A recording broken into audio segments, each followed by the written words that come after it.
ada 7 produk dari Indonesia yang akan terkena dampak regulasi Eropa itu. Nah, salah satunya terkait dengan hak asasi manusia, masyarakat adat ataupun deforestasi. Sehingga produk-produk ini ketika akan masuk ke Eropa harus dicek apakah sudah terbebas dari isu hak asasi manusia, isu lingkungan ataupun isu masyarakat adat. Artinya kalau tidak memenuhi checklist mereka diboikot ya? Produk tidak bisa masuk ke Eropa. HRDD atau uji tuntas di tahun 2026 bukan lagi sekedar lip service atau pemanis laporan tahunan. Ini adalah instrumen keselamatan bagi korporasi itu sendiri. Halo Sobat Integritas, kembali lagi di kanal YouTube Satu Visi Utama dalam segmen Visi Hukum. Saya Emerson Yunto akan menemani Anda dalam beberapa menit ke depan. Rekan-rekan sekalian, memasuki tahun 2026, wajah dunia usaha kita berubah drastis. Kalau dulu korporasi hanya bicara soal profit, hari ini ada satu istilah yang jadi momok sekaligus peluang bagi keberlanjutan bisnis. Namanya Human Right Due Diligence atau uji tuntas hak asasi manusia. Kenapa ini penting? Karena sekarang HAM atau hak asasi manusia bukan lagi urusan aktivis di jalanan saja, tapi sudah masuk ke ruang direksi dan laporan audit. Perusahaan yang abai siap-siap berhadapan dengan sanksi administratif, gugatan hukum, hingga boikot pasar global. Hari ini kita akan bedah tuntas apa saja kewajiban baru korporasi di tahun 2026 ini bersama pakarnya Bung Wahyu Wagiman, aktivis HAM senior, sekaligus associate di Satu Visi Law Office. Apa kabar Bung Wahyu? Baik Mas Emerson.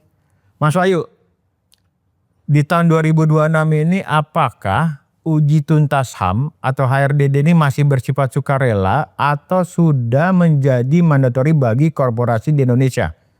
Apa payung hukum yang terbaru yang harus diperhatikan oleh pelaku usaha? Jadi banyak perusahaan atau pengusaha bertanya, saya kan sudah bayar pajak, gaji sesuai dengan UMR, kenapa juga harus ada uji tuntas HAM lagi? Bisakah dijelaskan secara sederhana apa bedanya CSR biasa dengan HRDD ini, Mas Wahyu? Betul, jadi memang kalau untuk saat ini di Indonesia belum ada regulasi yang mewajibkan perusahaan-perusahaan untuk melakukan uji tuntas hak asasi manusia. Sifatnya masih sukarela. Dilakukan akan membantu mempromosikan perusahaan di pasar mereka. Tapi harus diingat walaupun belum ada kewajiban di Indonesia, pangsa pasar global sudah sangat menuntut semua produk-produk yang akan dipasarkan khususnya ke Eropa, Australia, New Zealand itu harus betul-betul sudah lolos uji tuntas hak asasi manusia. Ada stempel uji tuntasnya ya? Ada stempel uji tuntasnya. Jadi setiap produk yang akan dikonsumsi oleh masyarakat Uni Eropa, masyarakat Australia ataupun Selandia Baru itu harus sudah melakukan atau lolos dari uji tuntas hak asasi manusia. Jadi di Indonesia belum ada, tetapi di pangsa pasar global itu sudah menjadi satu kewajiban yang mau tidak mau melakukan. Nah bedanya dengan CSR. CSR itu kan inisiatif baik gitu ya dari perusahaan terhadap komunitas, terhadap lingkungan terkait dengan keberadaan dan mungkin dampak yang muncul akibat operasional satu perusahaan. Nah bedanya dengan HRDD atau uji tuntas ini dilakukan untuk melihat potensi dampak yang akan terjadi akibat aktivitas perusahaan, kemudian bagaimana langkah yang harus dilakukan oleh perusahaan untuk menangani dan memitigasi dampak tersebut. Sehingga sekecil apapun dampak yang akan muncul, perusahaan sudah punya proyeksi untuk menyelesaikan menangani dampak-dampak tersebut. Terutama dampak untuk lingkungan dan masyarakat. Sehingga ketika beroperasional, mereka bisa menyatakan bahwa dampak-dampak yang mungkin muncul itu sudah diminimalisir, sudah dimitigasi sejak awal, sehingga yang terjadi adalah perusahaan berjalan secara normal, tidak ada isu terkait dengan lingkungan, hak asasi manusia atau isu terkait dengan pekerja. Ini salah satu hal yang cukup membedakan antara CSR dengan HRDD atau uji tuntas hak asasi manusia begitu. Ya, kabarnya Kementerian HAM sudah mulai melakukan audit pemenuhan HAM tahun ini. Apakah saja kira-kira komponen yang biasa diaudit Mas Wahyu? Apakah hanya soal buruh atau bahkan sampai rantai pasok atau supply chain juga? Gitu. Ada 3 atau 4 komponen yang mesti disasar di dalam satu proses uji tuntas hak asasi manusia. Yang pertama pasti pekerja gitu ya. Pekerja akan menjadi salah satu hal yang mau tidak mau harus diuji. Kira-kira kelayakan perusahaan di dalam memenuhi hak-hak pekerja itu seperti apa. Yang kedua komunitas masyarakat setempat. Tempat berusahanya, tempat beroperasional satu perusahaan. Itu menjadi satu perhatian penuh juga dalam proses uji tuntas hak asasi manusia. Di dalam masyarakat ada komponen perempuan, anak, lansia dan disabilitas, termasuk juga masyarakat adat. Itu menjadi satu hal yang akan selalu terikat dan diikutkan gitu ya di dalam proses uji tuntas hak asasi manusia. Yang ketiga pasti supply chain itu satu hal yang sangat penting gitu ya di dalam operasional satu perusahaan. Bagaimana proses pengadaan barang-barang, bagaimana proses penjualan barang-barang, apakah itu terkait dengan isu hak asasi manusia atau tidak. Ada banyak contoh yang bisa kita jadikan referensi bagaimana supply chain mempengaruhi pangsa pasar gitu ya. Misalnya terkait dengan isu dulu pernah muncul isu timah, perusahaan timah yang produknya itu melibatkan pekerja anak. Demikian juga untuk isu perkebunan kelapa sawit. Banyak perusahaan-perusahaan perkebunan kelapa sawit yang kena suspend, kena boykot, karena di dalam proses produksi mereka ditemui ada anak-anak bekerja membantu orang tuanya di dalam proses perkebunan kelapa sawit. Jadi memang semua pihak yang dianggap penting untuk diperhatikan dalam satu proses rantai produksi gitu ya, itu akan terkena atau menjadi sasaran dalam proses uji tuntas hak asasi manusia. Ya, bagi korporasi yang belum siap nih, apa resiko hukum terbesar yang mereka hadapi di tahun 2026 jika ditemukan adanya pelanggaran atau ketiadaan dokumen HRDD atau uji tuntas HAM? Di tingkat nasional mungkin belum ada gitu. Tapi kembali ke pasar, bagaimana pasar global, investor, buyer, konsumen itu sudah menjadi memperhatikan atau menjadikan uji tuntas hak asasi manusia sebagai bagian yang mereka perhatikan ketika mereka menggunakan atau membeli produk-produk yang menjadi kebutuhan mereka. Kita bisa melihat perusahaan-perusahaan yang ekspor itu yang juga sangat dinilai ya. Betul. Jadi perusahaan-perusahaan yang beroperasi di Indonesia kemudian mereka mengekspor produk-produknya ke produk mereka ke Eropa misalnya atau ke Australia, akan dilihat kira-kira ada tidak isu hak asasi manusianya atau isu pelanggaran HAM-nya, ada tidak isu pencemaran lingkungan ataupun yang terkait dengan deforestasi yang berdampak pada produk mereka. Nah ini akan dilihat oleh pangsa pasar, oleh konsumen ataupun investor. Nah sehingga kalau mereka belum melakukan uji tuntas hak asasi manusia, pangsa pasar masih terbuka. Cina, India, Rusia begitu masih menjadi pangsa yang cukup besar. Tapi ketika masuk ke Eropa, hambatan akan banyak muncul. Pangsa pasar Eropa akan melihat isu-isu hak asasi manusia, isu lingkungan, isu deforestasi di dalam menggunakan produk-produk atau membeli produk-produk dari Indonesia. Ini sudah menjadi perhatian pemerintah Indonesia juga. Waktu pemerintahan Pak Jokowi, Presiden Jokowi begitu, banyak delegasi Indonesia yang pergi ke Eropa untuk mendiskusikan mengenai regulasi Eropa mengenai deforestasi. Ada 7 produk dari Indonesia yang akan terkena dampak regulasi Eropa itu.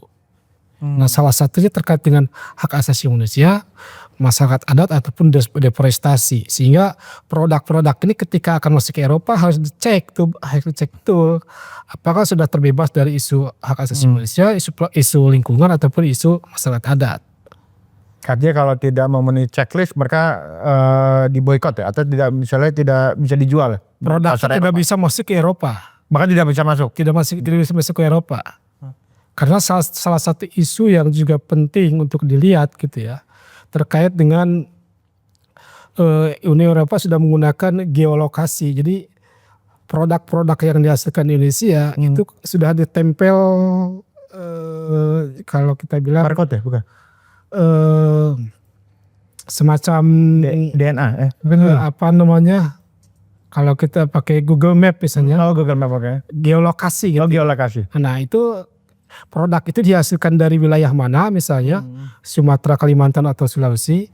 Apakah itu terkait dengan atau berkaitan dengan isu hak asasi manusia, deforestasi atau tidak?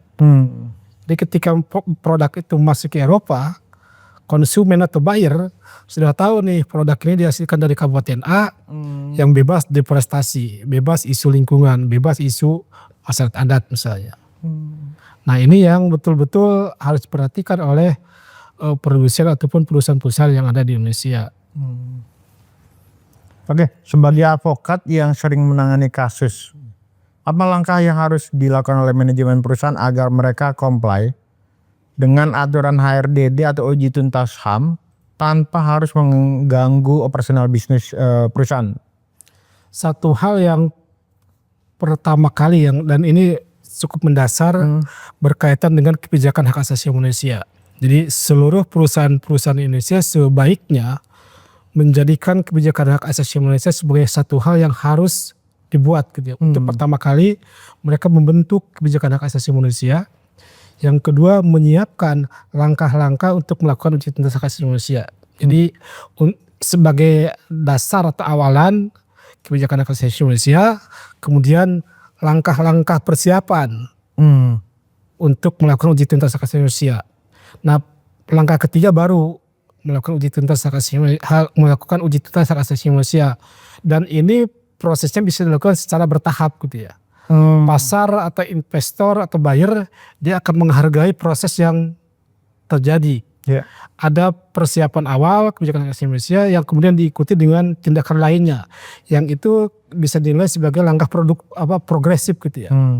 Jadi walaupun belum punya modalitas yang cukup, dengan adanya persiapan menuju proses uji tuntas itu akan mendapatkan perhatian yang serius dari pasar gitu ya.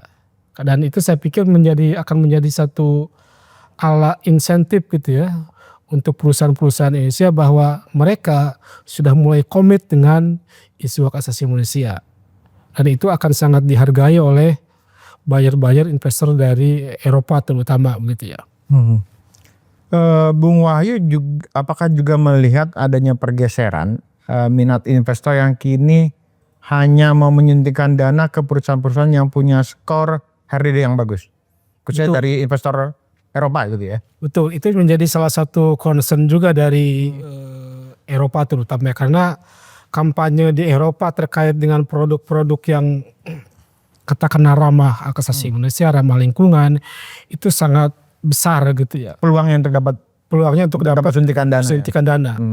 Karena tidak hanya produktivitas yang diukur, tapi juga kualitas dan image yang bagus itu akan menjadikan pasar sangat tertarik dengan produk-produk ataupun perusahaan-perusahaan yang berasal dari Indonesia gitu ya. Itu yang saya pikir perlu juga diperhatikan oleh perusahaan-perusahaan Indonesia karena tidak hanya keuntungan yang perlu dikejar, tapi juga reputasi, branding akan salah satunya dipengaruhi oleh proses pemajuan hak asasi manusia atau proses kontribusi mereka terhadap hak asasi manusia akan diperhatikan oleh pasar begitu ya.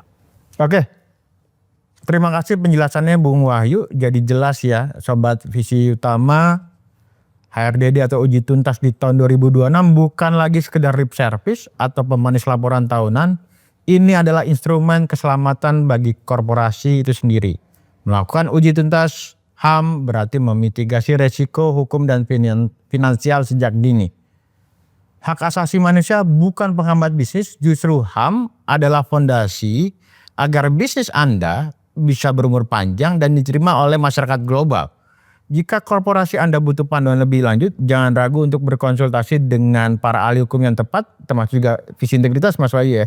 Visi integritas dan satu visi law office, kita terbuka ya untuk teman-teman di perusahaan atau korporasi untuk melakukan konsultasi dengan kami bagaimana pemenuhan soal kemajuan HAM, kemudian bagaimana melakukan uji tuntas HAM di perusahaan. Saya Emerson Yunto dan narasumber kita Bung Wahyu Wagiman pamit undur diri. Jangan lupa like, komen, dan subscribe kanal Satu Visi Utama agar tidak ketinggalan update hukum terkini. Salam Visi Hukum.